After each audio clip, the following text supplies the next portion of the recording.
C'est un coup très dur. C'est probablement je dirais, le coup le plus dur reçu par l'OPEP depuis sa création. Alors, les Émirats, via Abu Dhabi, n'étaient pas un membre fondateur, mais c'est quand même un membre clé. Comme l'a été rappelé, c'est le Très troisième. influent. Très influent et probablement le plus influent après les Saoudiens.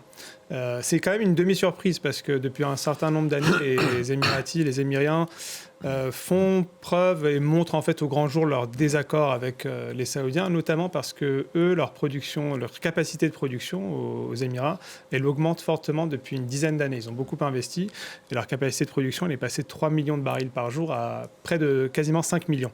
Donc Alors ils veulent produire plus. Ils veulent produire plus et en fait les quotas, eux, n'ont pas monté au même niveau. Les quotas actuellement, ils étaient de 3 450 000 barils par jour. Donc en fait, en sortant, ils pourraient produire beaucoup plus. Mais surtout, je suis d'accord, c'est pas seulement d'un point de vue économique. Alors évidemment, une fois la guerre terminée, ils vont pouvoir produire davantage, ce qui va ramener davantage de revenus. Mais c'est surtout, je pense, un désaccord politique.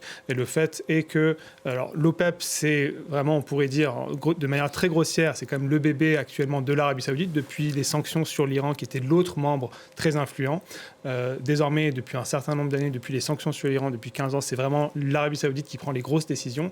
Et je pense que c'est quelque chose qui n'était plus vu de très bonne manière de la part des Émirats.